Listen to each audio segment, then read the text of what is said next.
Thank you all for joining us. I am Business Observer Sarasota Manatee editor Greer Ferguson. We're so glad you're with us this afternoon for our very first gathering of the Business Observer's Open Book Club. As we all know, books have been influential in many of our careers, so we thought it would be interesting to explore some of the best business and leadership books through discussions by top area business people and community members.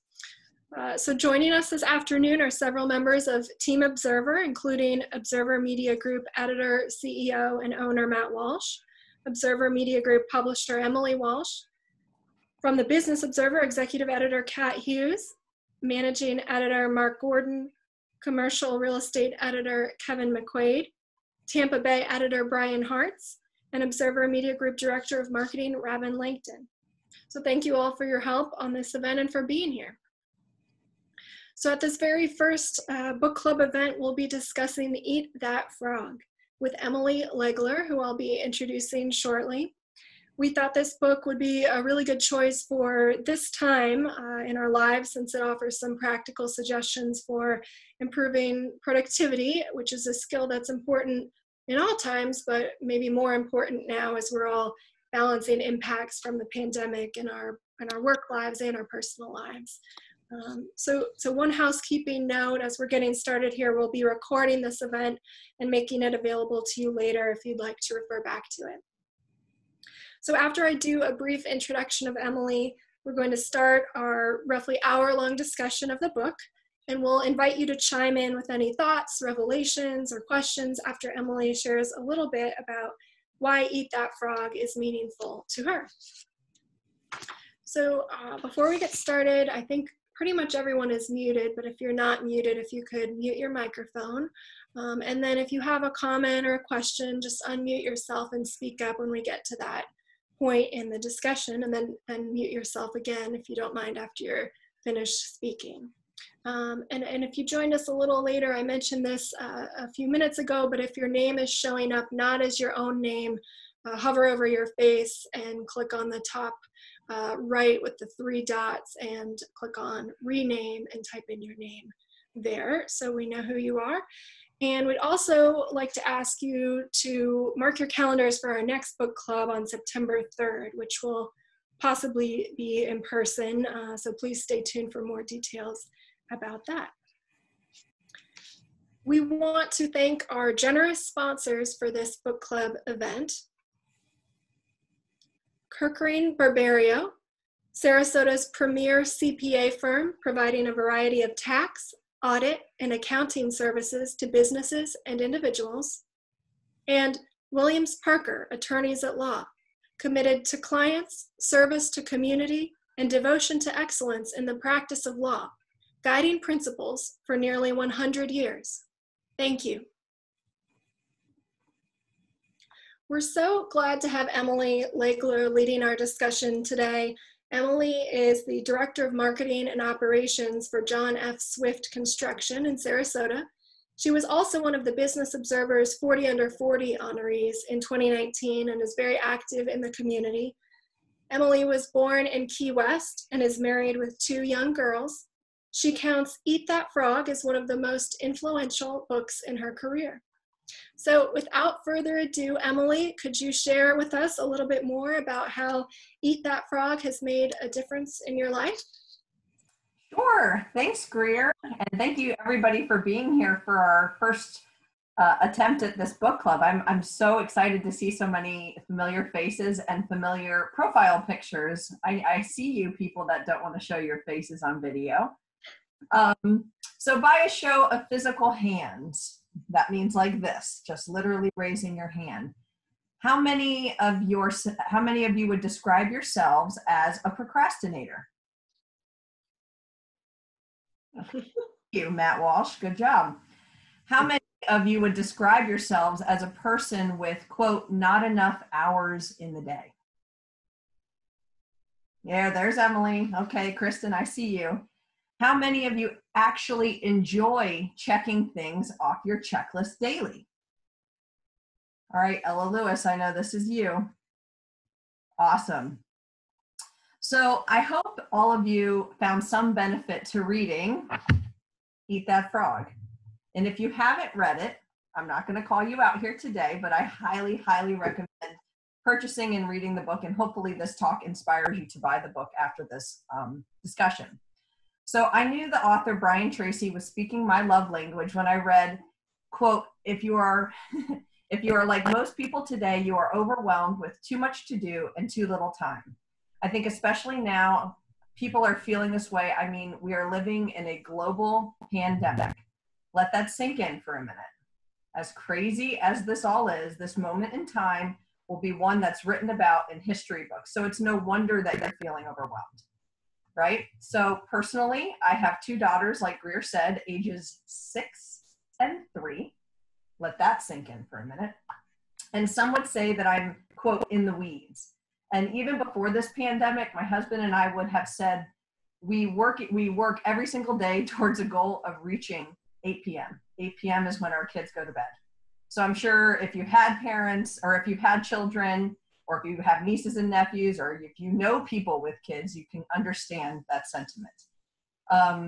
So now that we have to, now let's transition to pandemic time, that we've had to both work our full-time jobs at home and manage virtual school for a kindergartner and occupy our preschooler every day for the past 3 months. This book's techniques were extremely helpful to reintegrate back into my life.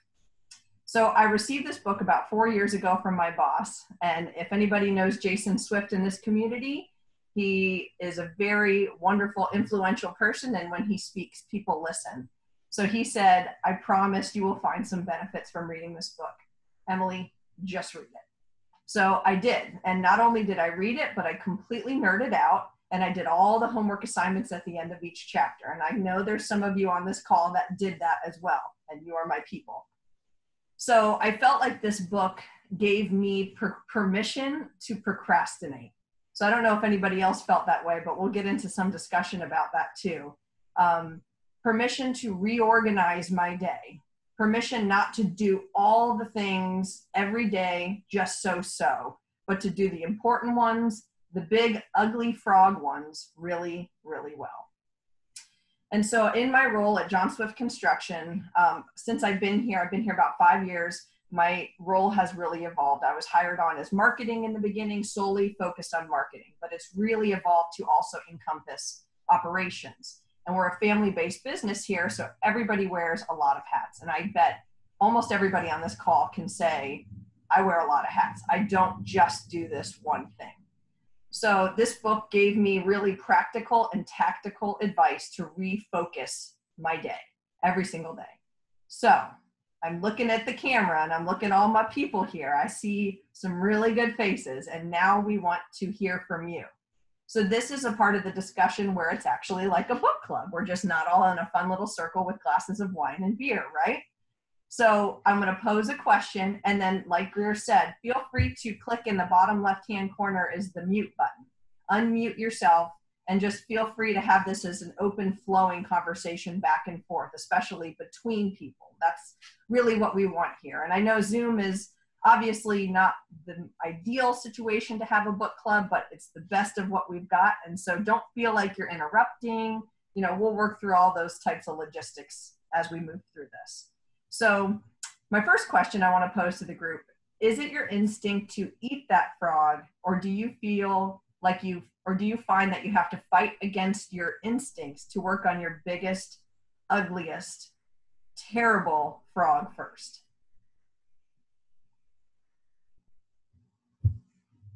I'll chime in and say that after reading the book, I realized that in my work life, I do eat that frog first, but in my personal life, complete opposite. Don't know why, but yeah.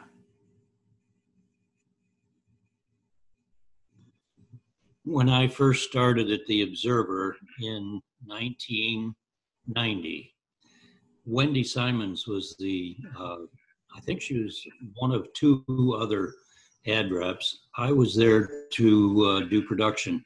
Anyway, one of the first things she taught me was you have to eat your frog early in the day. That was in 1990. And it stuck with me all these years. I mean, I don't know about you guys. Before I read this book, I was the type of person where I'm coming to work, I'm going to get on my email, I'm going to hammer out my emails for the first hour and get interrupted 6,000 times. People coming up to you. Yes, I'm seeing a lot of nodding heads. Yes. And then, oh gosh, here's 11 o'clock. You're starving. It's about lunchtime. So are we going to think about lunch now? And your day just like all of a sudden it's 3, right? And your day is totally, totally shot. And so I don't know. I have to fight my instincts to go, oh my gosh, I have to put this RFP together and it's in InDesign and I have to sit here and I have to build it and I just want to die. It's going to take me 1,000 years to do this. I'll just wait till next week. That was what I did before I read this book. And so I fight against that every single day. Phone calls, interruptions, emails, all of that kind of stuff. So does anyone else find that maybe like Diane, you differ in your personal life and your professional life, how you handle those situations?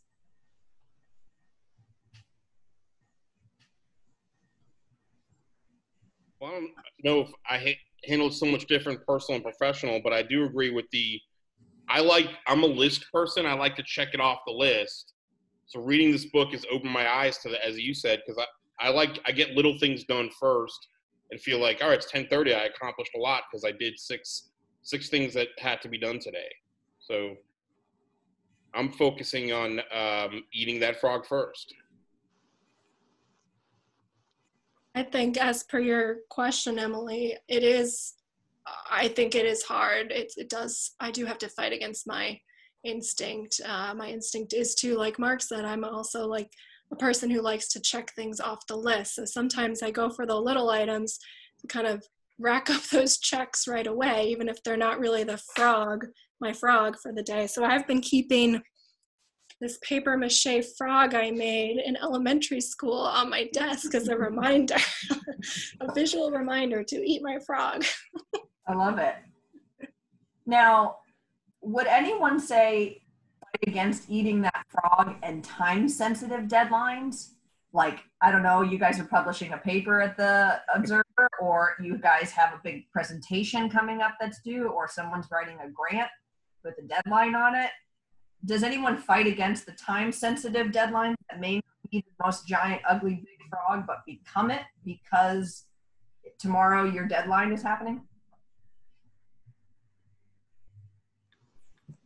I think in our world, we're definitely led by the deadlines, and that probably for most of us Observer people, that kind of determines what happens first, because there's so many fast happening deadlines pretty much every day, every week.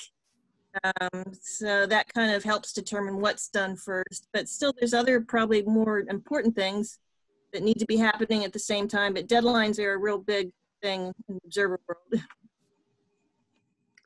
So Emily, this is Matt Walsh. I would really like to know how you trained yourself to eat the frog first. So thank you for asking that question, Matt. So we have these beautiful notepads from John Swift Construction that I, obviously as a part of my role in marketing, purchased. But they're really cool because they are graph paper because it's a construction company. So they make a really nice format for a list. Okay, see that? So what I do is I told you I went through each of the homework assignments in the book. And one of the things they said was grade and rate the priority on your list. And I am a list person. So just like Mark said, he said he would check 6 things off his list and it made him feel better because it was 6 instead of one giant ugly thing. And trust me, like to have 6 cross-offs on your list is just like, there's something awesome behind that. But when I sat there and I really reorganized it and prioritized it based on the ugliest thing, I also realized my efficiency with finishing those ugly things started to ramp up. So that motivated me even more to say, I really hate doing this thing. I don't want to do this thing. I don't want to analyze financials and look at projections and things like that, but I've got to do it. And so taking the time to do it, I started to realize my efficiency got better, which made me hate it a little bit less. I don't know if anybody feels that way too. It's the ranking system helped me, give me permission to say, all right, this could wait until Thursday, or this can wait until Tuesday. it wasn't so overwhelming for me to come into my office every day and say, I literally don't have enough time in the day, which I still don't think anybody really feels like they do. But when you organize it, it gives you a sense of peace that you can accomplish those things. Does anybody else feel that way? I see some heads nodding.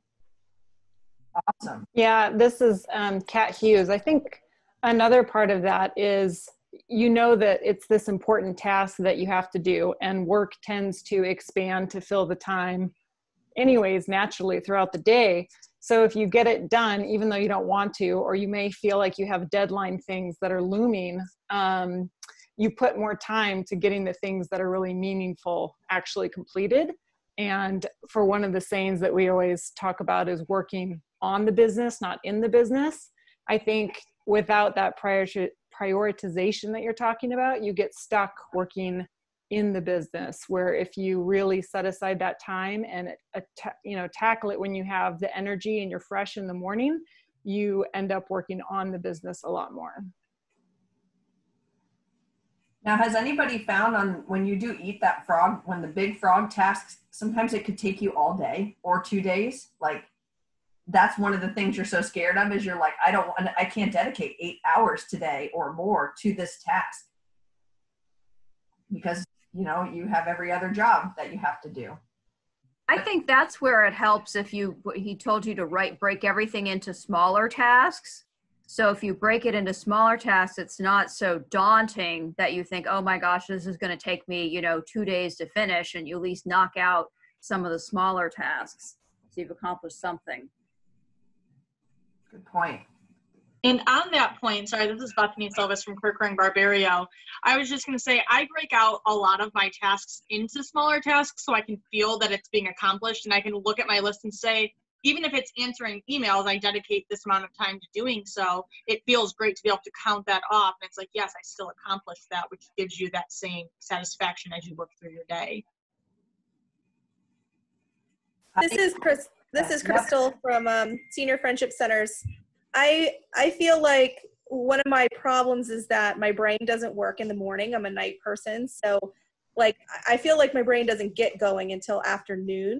So that's when I'm like eating the frog, which is kind of backwards in the way it's supposed to be, like eating the frog first. But I found that if I schedule my emails, that helps a lot, because when I have these emails coming in all day, I could literally sit at my desk from 8 a.m. until 2 p.m. and all I've done is answer emails and like put out the little fires that those emails are bringing up. I think that scheduling a time where you check your emails and letting people know that you check your emails during those times has helped me a lot to be able to eat the frog and focus on that. That's interesting what you mentioned about the timing, because for me, it's kind of the opposite. In the morning is better for me. I feel like 1 hour in the morning for me is worth 2 hours in the afternoon as far as thinking.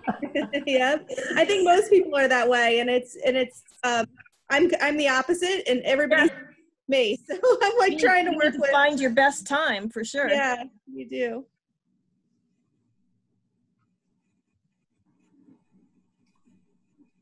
I think that's, Emily, to answer your question though, that's kind of always been the problem for me, is feeling like I need 3 days to work this project uninterrupted and nobody is allowed to ask me any other questions. And that, like, when does that happen? So it's funny you say that, because we work with a lot of engineers and architects through my position here.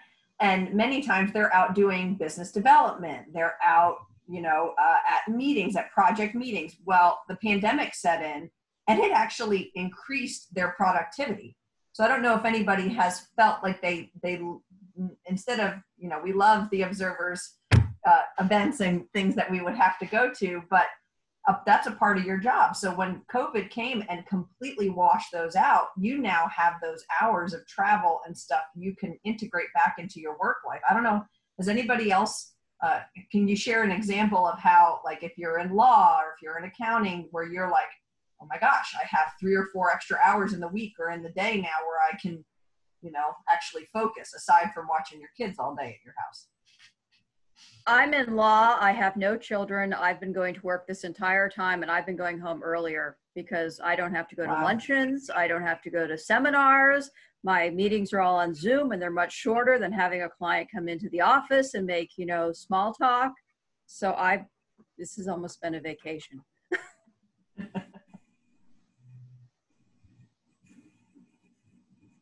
So Emily, this is Matt Walsh again. I have a question about when do you make your list and prioritize your list?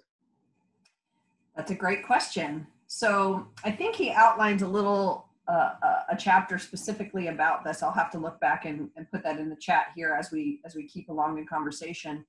Every Monday is when, aside from COVID, right? So I feel like some people, if you have distractions at home, it may not have been so easy to do this. But on Monday morning, sometimes Sunday night, because my brain's already thinking about work Sunday night, I have my list and I literally just put it all on paper. I'm not thinking about this is going to be an A, this is going to be a B, this is going to be a C. I want it out of my head onto the piece of paper. So I'm just literally laundry listing everything that I have to do for the week. I'm looking at my calendar that week. I'm seeing where my deadlines and timing are falling. Do I have to start building in work time here or there? So that happens Sunday night, Monday morning, first thing when I come in. And right there, and I spend about 20 minutes reorganizing my priority list and ranking it at that point. So I probably spend 30 minutes a week on the first part of the list.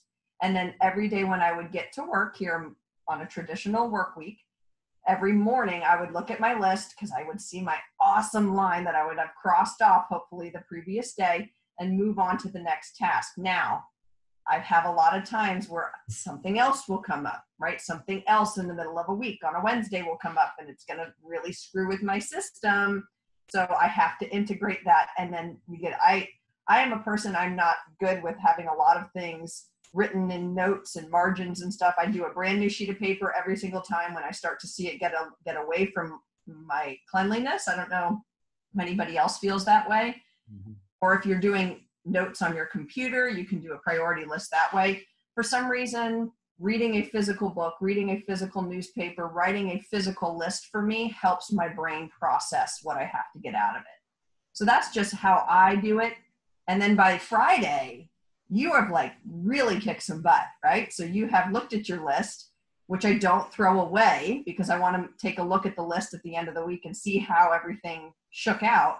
And then I would be able to start again for the next week. But there is some sense, and Matt, I think a really good example is you guys have an open work environment at the Observer, right? An open office. Some people do, maybe lawyers not as much, but when you are in those environments or in you're in a collaborative environment, people are interrupting you left and right. And so to stay on task, like Crystal said, she has that dedicated time at night to be like, everybody else, I'm going to shut you out because I have the time. My kids are asleep. My dogs are asleep. My cats are asleep. My colleagues aren't emailing me anymore.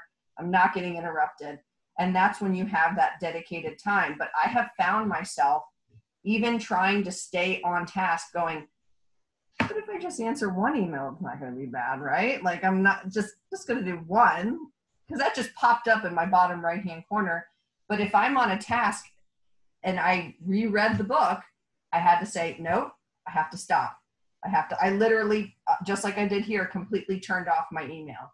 I don't need the interruption that I'm allowing to happen through an Outlook pop-up or whatever. And you may have to find now COVID has allowed us the flexibility to find a new place to work, right? With a door. Maybe there's some areas of your life that you can work in an office or in a closet or in your daughter's bedroom where the door is closed. But I think it is really easy to get distracted from your list in life. But I think it's a skill you have to continue to learn. You have to continue to make your brain go, no, I had ADHD as a kid, so I'm not gonna let myself do that. I'm gonna bring myself back to that pad of paper and that list. So, there's a reason for the process and there's a reason for the list making. And I have found it to be beneficial for me. I hope that answers your question. Mhm. Emily, you have a question from Heather Hardwick over chat, and it kind of falls in with what you were talking about. She asks, how do you reconcile focusing on your own priorities with demands from colleagues that are time sensitive and need your involvement? Heather, it's like you're in my office right now, or have been my whole life. And not to mention just from what everybody else does here, right? Like you're on nonprofit boards, you are on volunteer organizations, you have kid responsibilities. So timing comes up, you have to send your kid's physical in to the soccer coach today by 2:00. So how do you reconcile focusing on those priorities with demands from basically life? And in my world, it's, you know, for it, we're a pretty comfortable community here in my office. It's not so formal here. And so I ask the question straight to my colleagues, is this something you need today? Is this something I have to give you now? When is your deadline that I need this? Don't be afraid to ask those questions of people that email you or people that interrupt you every day, because if you just expect that they want it now, then your expectation may be off, even if it's a superior, right? So even if it's your boss that comes and says, I need you, like to my husband, can you get this motion done by the end of the day? And he would say, do I need it for tomorrow? Or is this something I can work on? You know, you finding the right language to speak with your team or with your family or with your kid's coach that works for them, if it's a comfortable, if it's formal. But I think you need to ask the question, because they don't know, Heather, that I have a deadline, right? Many times you're sitting here working, but they may not know that you have been working on this thing that you have got to focus on. And so I've had to have conversations with people that interrupt me throughout the day and say, listen, I need today. Can you just give me today to focus on this one RFP that I'm putting together? Sure, no problem, no problem. I said, give me an email and let me know when you need it by. And at that point, you're starting to train your colleagues, and they don't feel like they need the item right now, because it helps them maybe restructure how they're thinking about, when do I need this item? And so I think everybody thinks they need everything now. And I'm very much that way. I like to, if it's not going to get done now by somebody else, I'll probably just take it and do it myself so that I can get it done. But that would be my suggestion, Heather, is share your expectations and let them share their expectations about what it is that they need done from you. And I think Crystal comes into this conflict a lot because she does marketing for a huge organization where everybody needs everything at this exact moment right now. And that's not the case necessarily. There's a queue, there's a line, and then saying, listen, I have time Thursday. Can we do it Thursday? And how would I know that, Matt? Because I've put together a list and I know what's happening and when it's happening. Does that, Heather, you can chat or you can talk. Does that answer your question? I hope so. And listen, I am no expert at this. I am just a simple, rabid fan of Eat That Frog, and I wanted to share it with the world. So I wouldn't say I am ready to do trainings on Eat That Frog, but I am a person who has been using it probably longer than other people on this call. How long ago did you read it? First read about 4 years ago. So I was here about a year. Jason let me settle in for about a year here. And then he's like, I read this. You've got to read this book. Are you still carrying it around and referring to it? I have passed it, or we bought copies for our office, and we've been like, you should really consider reading this. It's a really good tool for you. I think you'd find some benefit to it. What's cool is I think everybody on this call can say, I have taken something away from this that maybe other people haven't, right? Like I took away the prioritizing with the lists, whereas someone else may have taken away, you know, setting their goals at the beginning of the week as their priority that they've taken away from the book. And if you, I don't know about everybody else, but if you will reread a book, give yourself a year or so and reread it, you're going to be in a different headspace, maybe even a different career, a different level in your career that this may help and evolve and change. Were you a procrastinator? Oh, 100%. You know what? For certain things. So like think back to your college days. were you a procrastinator with papers? Like, were you that person that just slipped it into the teacher's office like minutes before the deadline? Or were you like 3 days early and you turned it in and you felt really good about it? On papers, I was a 3-day early kind of person, you know, and then the teacher would make a change the day before it was due and I was in a little bit of a pinch. But for smaller things, or maybe not things that I called a priority in my life, I was definitely a procrastinator on. Sounds like the book for me. We have another interesting comment from the Business Observer's Kevin McQuaid in chat about what Brian Tracy was saying about technology, which I thought was interesting. The phrase about it's a terrible master, a wonderful servant, I think was the 2 chapter titles. So Kevin writes about the double-edged nature of technology as it relates to achieving goals and eating frogs. So I'd be curious to know if anyone here has come up with some good solutions for making sure technology serves you better and doesn't harm your productivity. Does anyone come up with any based on what Tracy writes? Well, I think I mentioned that I do my emails in chunks because I find I went to a seminar a couple of years ago and I can't remember any of the details, but basically the point was that when you're interrupted, when you're focused on something and you're interrupted, the amount of brain capacity it takes away from your focus is pretty significant, even if it's just that the phone is ringing or you get an email notification. And I think the test they had us do was they had us reading something that was on the screen, and also somebody was saying something in the background over here, and we were supposed to try to memorize as many details about each one as we could. And it turns out that there was statistics, but the majority of people cannot focus on 2 things at the same time. They can't do their best work when there's interruptions, whether that's leaving your door open and having people come and ask you questions, which is something that happens to me. People come in my office and just want to have a conversation. But that really hurts my productivity. So for me, putting a sign, I put a little cutesy sign on my door that basically says, either you're welcome to come in or you're not. So, or, you know, shoot me an email, or, you know, and I'm nice about it, but at the same time, I let everybody know the expectations that when I'm working on something, you're going to have to send me an email. And I turn off my email notifications, or else just X out my email when it's not email time. Because if I'm focused on working on something, I can't have like these things that just keep popping up. I think it's tough though, because there's an expectation, especially with your supervisors, that if they ask you a question or send you an email, that you're going to answer it right away. And so I just have to let people know, if like my supervisors, if they need me, they can text me or call me, and it'll be an emergency type of thing, because I have projects that I'm working on.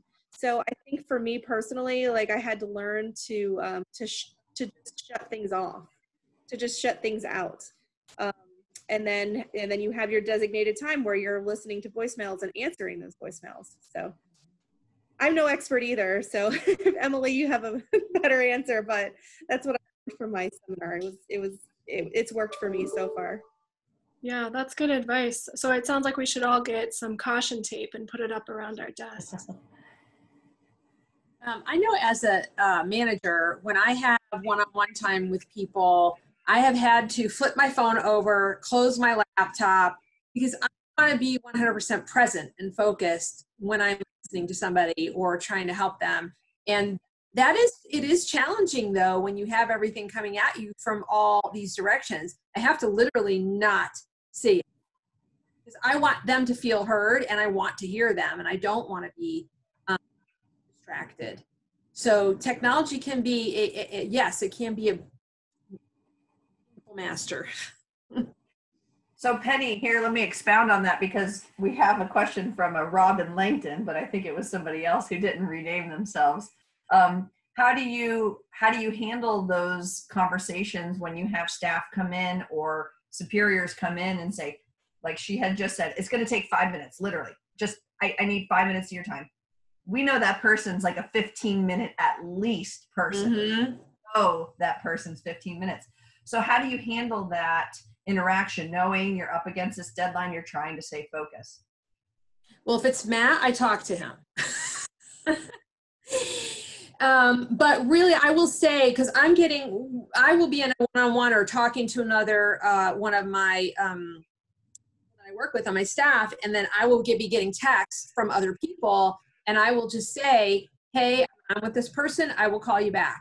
And so I kind of have to tell them, like, I can get back to you at this time. Does that work for you? And typically it's about managing expectations. And I think it's okay to say that, you know, and I do always get back to them. And that's the other thing, is I keep my word.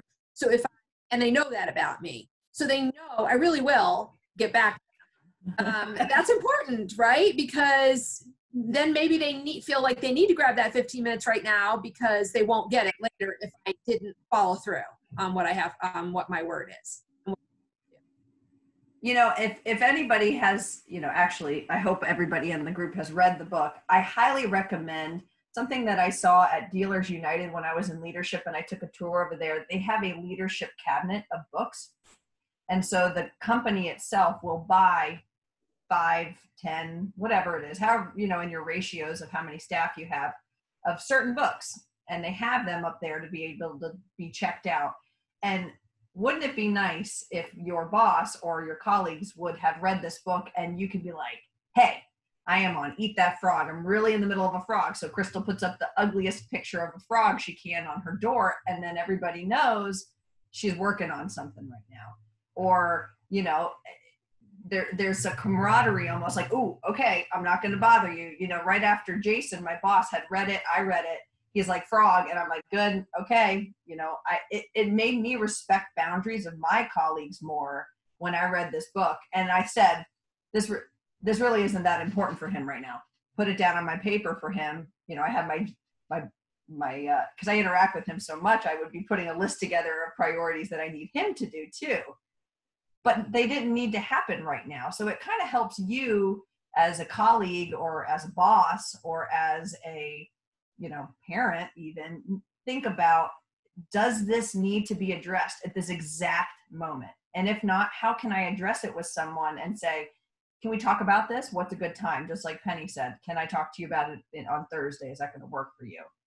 Because I think really what we're doing here with this, reading this book and talking about this, and what the observer's trying to cultivate here is a group of professionals and individuals that are extending their learning and stepping outside of their comfort zone with areas of their professional life and their business life, and I guess your personal life with this as well, that help make you a better person, a better employee. And to me, when I went through Dealers United and I saw that library of books, I was like, that is awesome, because you can help influence your team in the areas that you really want to motivate them, or you feel like you see a lacking in. Maybe he saw a lacking in my priorities, which is why he gave me the book. So something I would encourage you guys to do with your team, maybe start a little library for your team and say, hey, or you personally start creating that and start loaning them out to your team, because that helps also make it a little less edgy if you have to say, can't do it right now, you know, unless you have that type of personality or relationship with your colleagues. And Emily, I just wanted to share on that point, setting expectations and influencing teams. When I read the book and I started putting some of these motions into action, I started adding on my emails, like to my team, to my colleagues, and I would be like, hey, working on a big project from this time to this time, I'll be available after that. And I found putting that communication like out into the universe to them, they stopped emailing me. And then it was like, after that timeline I set, then I would get like 15 emails and people would be like, hey, can you chat now? Can you do this now? And I'd say, absolutely. And on other priorities, I started putting, hey, I need this, you know, it's a low priority or it's a high priority. And I would start just marking each of my tasks that I would send out to people on that priority level. And I've been doing this for about 2 weeks, and I see a lot of my coworkers who I interact with a lot are adding these. They're like, hey, can you do this? It's like a low priority, like by the end of the week would be great, or something like that. And just adding that one line in the email, and it has made our efficiency so much better. And that expectation is set. And it just started, I just sent a couple emails with those on it, and now other people are doing it. So it might be a library, or it might be just start implementing some of the tactics, and it's working. So I'm excited to see where it goes from here. You're training your team. Great job.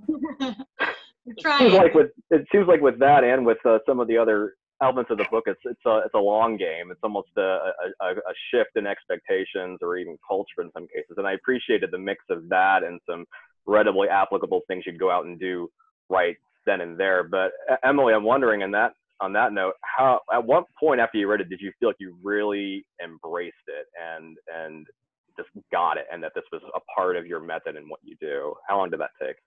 It probably took me a good 2 to 3 weeks to not trip up, to not keep checking email, to not give in to the text messages like Penny was saying, or the people calling through and interrupting me.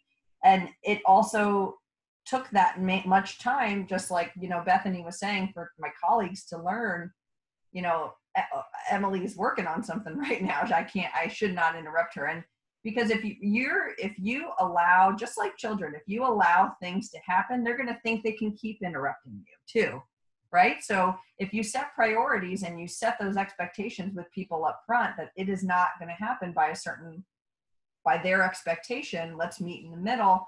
They know when they're going to approach you every single time, she's going to say, hey, I can't work on this right now. Can I have it to you by this date? So I think it takes a little bit of, because we've been doing this, we've been doing what we've been doing because it's all we know. And so it takes some time to learn this new skill.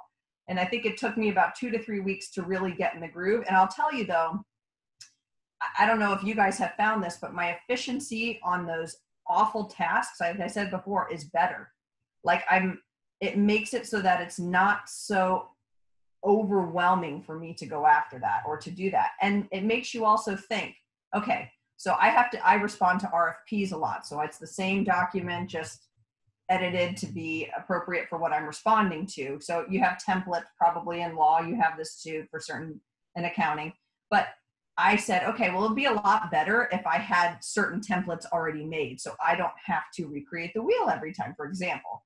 And it helped me build that efficiency into my workflow for that particular project, because it's going to be a repetitive thing for me. And I know you guys have repetitive large projects that you do. Maybe the research is different, maybe the topic is different, but most of the process for certain large projects in your industry are most likely going to be very similar, right?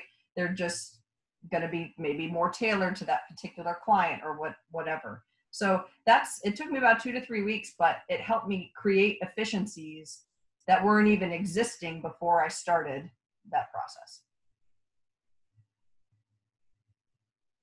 We have another question in the chat from Matt, if you'd like to read it, Emily. For those of you who have read the book, would you say you are indeed more productive and are accomplishing more than you did before you read the book? Or are you more efficient? Or do you feel less like your life is out of control? Or all of the above? Let's hear from someone new. Don't make me call on you now.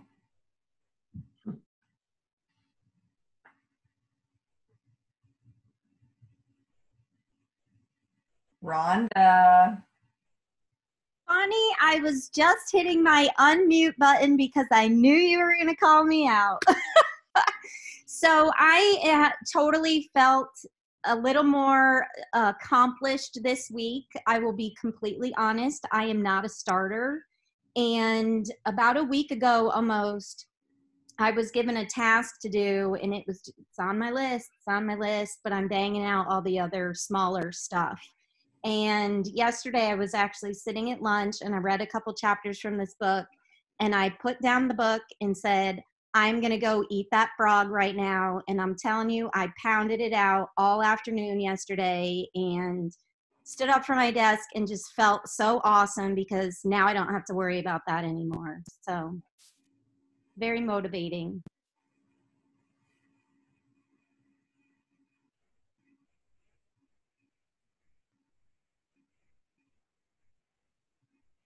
No, I'm going to call on you guys.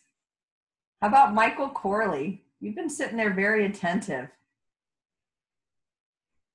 Yeah, he says, hold on, he's got a technology, unmute himself. Yes, and Emily, thank you. But I'm going to have to confess, I feel like I'm in college where I came unprepared. I have not read the book, but now I'm excited to read the book. So I've been absorbing it. That's why I've been listening to everything. So yes, Awesome. Thank you. And I will humbly submit, I apologize. See what's going to happen if you don't speak up, everybody? I always say to a good book club is one that you can attend even if you haven't read the book, because there's no judgment, and sometimes you just need a little motivation to get yourself started. No judgment at the Business Observer. You don't have to read the book to participate in our discussions. You just have to read the Business Observer. Just kidding. So one question I want to ask, sort of pinning off of what you just said, is the author says you should become your own personal cheerleader. And you know that these tasks are really sometimes overwhelming, sometimes terrible. You don't want to do them. So how do you get yourself there? Like Rhonda said, nope, that's it. I'm done. I'm going to focus on this. So how do you stop the emails, stop the interruptions? Is it a conscious, literally closing the door? Is it, like getting your favorite music on? Like, I need some very tactical things, and you don't have to read the book to know how you get yourself focused and motivated to tackle that really large project. I have not read the book, but as I said before, I heard the term 30 years ago, and that has stuck with me all these years. And many, many, many times, out of fear, I've had to tackle that frog and eat it, sometimes on a daily basis. But fear is the biggest motivator. And Robert, can you tell me more about that fear? Is it fear of not getting the task accomplished? Is it fear of not meeting the deadline? Fear, because we're working with other clients, many clients, fear of disappointing them. And perhaps they will think that you're not capable of what they need and they will go somewhere else.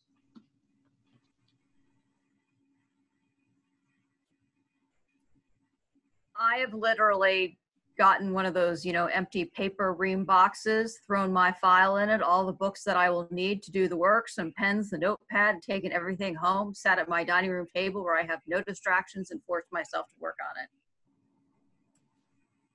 I think that's a really good point, Allison. Maybe a change of scenery. Like I feel like open workspaces are very popular for collaboration, and I think they're great for certain scenarios, but sometimes you gotta focus, whether it's going to Starbucks where you don't know as many people and you're going to go sit over there and use their internet, or you go home, or you go to a place where you feel, maybe if it's a different space in your office. Is it a conference room where no one's going to find you back there, or what have you? I think change of scenery, change of location can help motivate you to get that job done, because you're not sitting in the same space you were just 10 minutes ago doing that other task. What I really liked about what she said too, gather all the materials. It's taking that one step, even if it's small, and you say, I'm just going to take this one small step and gather everything I need to do it and block the time, because a lot of it is getting started, and those frogs feel uglier and uglier the longer they go on, and you don't even realize like how much they're bothering you until you finish, because they're just hanging over your head.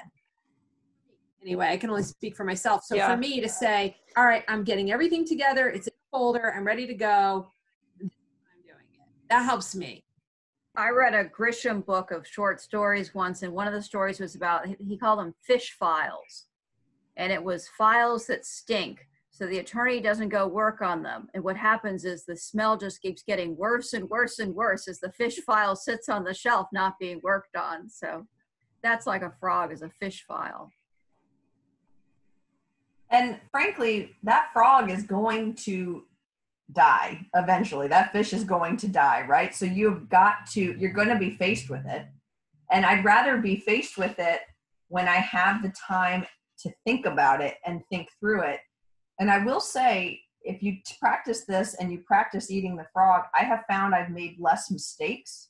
I've been less rushed because I'm not trying to get to the next thing, right? And a lot of what I do is write. I write.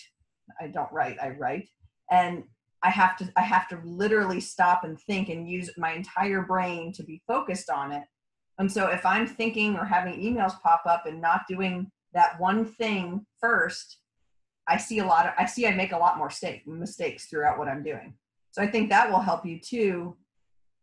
If it will motivate you to, you may be doing less mistakes throughout your day, doing that one thing. Kristen asked a question. I think this is awesome. I think we need to ask this question. How do you deal with the seemingly endless meetings and now Zoom meetings, as we sit here on a Zoom?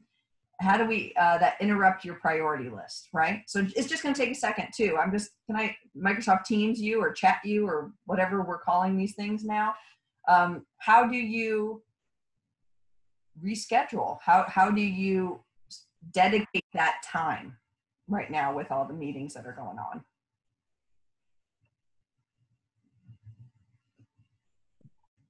I think one thing, this is Diane Schaefer, I think it was Bethany that brought this up, how instead of us just doing all of these good tips in our own world, maybe get everyone else on the same page, share with them what time frame you have available during the day to do such and such, what you're going to be working on, and ranking of priorities, and let people know how you are ranking those, or hear from them of how you need to rank them. Easier to do with colleagues, not as easy to do with clients, who you can't really kind of tell them.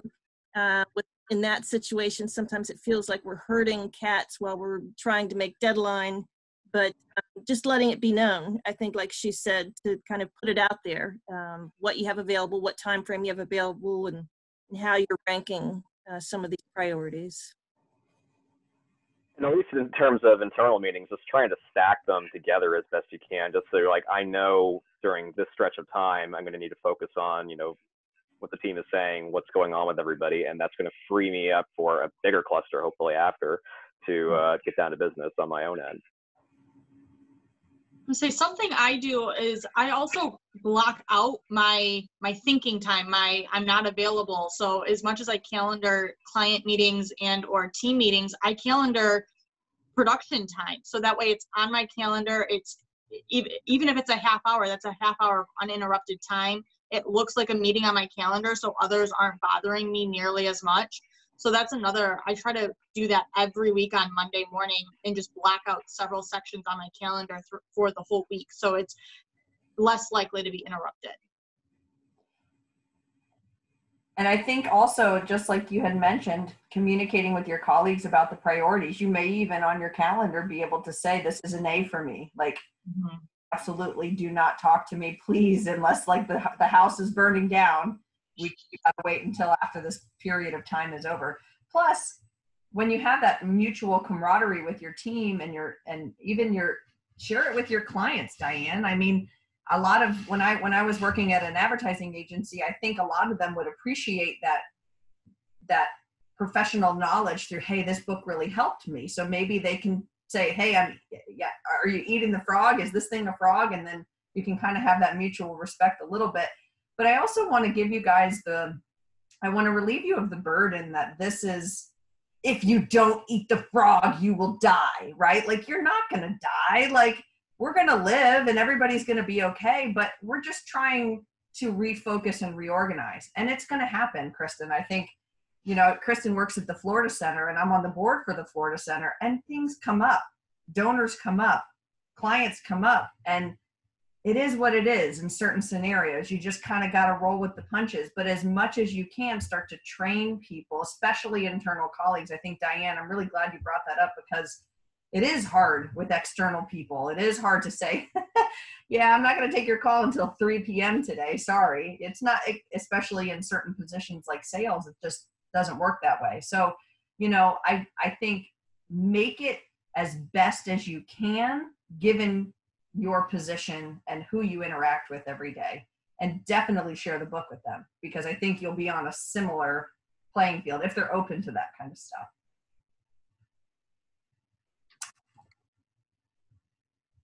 Okay. So we're getting close to 5 o'clock and I'm coming up with my closing question. So everybody find your book. Michael, you don't have it. We're going to have to get you one. Okay. Amazon has them and I think they're delivering in close to 2-day shipping now. So you're in a good spot. So get your book. Now, which of the 21 principles in the book are you going to start implementing, if you haven't already, tomorrow? Give you a minute.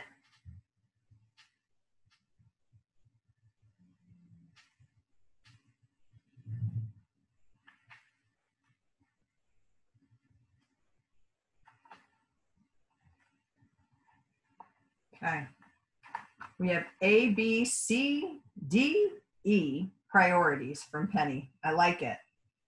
Rhonda's going to plan every day in advance. Michael is going to buy the book. I like it.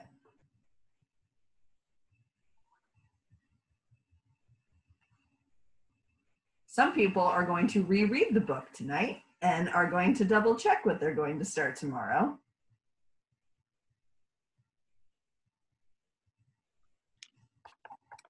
I like it. A, B, C, D, E, it seems to be a big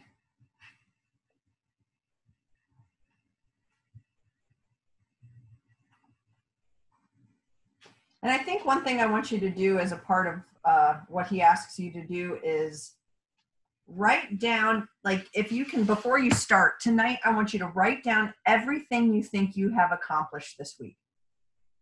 Start there. And you're going to be like, wow, I checked a lot of emails. That was awesome. So, and that may be on your list, but you also then start your second list, your ABCD priorities, and go, I didn't get to one of those things, and here we are at Wednesday already. Right? Yes, don't put your phones down, put it on airplane mode. Rich says he's going to assign consequences to not eating some particular frog. I like it. Allow myself the freedom to creatively procrastinate. Yeah, channel that inner college student, okay? Or high schooler. I think if there's nothing else you take away from this book, take away the fact that it's going to help you reorganize your day, restructure your day for a way that is going to work better for you, even though it doesn't feel that way. So be prepared when you start this. It's going to feel like you're going so slow. That's one thing I want to say is it does make a difference. These changes will make a difference within your efficiency at work. So don't give up because it's slow to start, because it's the biggest, ugliest frog, right? Like it's going to take you a while. So please don't give up, and please don't not begin because you're afraid of the frog. Someone in this group is very afraid of frogs. So I really want you to eat the frog as you move through your day. And I think we're getting back into maybe working back at the office sometime soon, sort of. Some of us maybe have already been. Allison's been knocking it out at the office because it's quiet. But when you get back into the office, I really encourage you to start afresh with this process and this way, this new, fresh way of procrastinating. Thank you, Emily. That was great. Let's give her a virtual round of applause. Nice. That looks great. Cool. Well, thank you, Emily, and thank you all for joining us for our first open book club of the Business Observer. And please check your emails tomorrow for a survey about the book club. If you'd fill that out, that would be great. And we'd also like to invite you to visit the Business Observer website, businessobserverfl.com, to sign up for our daily headlines e-newsletter and to subscribe to the print edition. And we want to remind you all again that we have another book club gathering scheduled for September 3rd, so please mark your calendars for that. And thank you again for joining us. We hope you have a good night. Thank you. Thanks, ladies.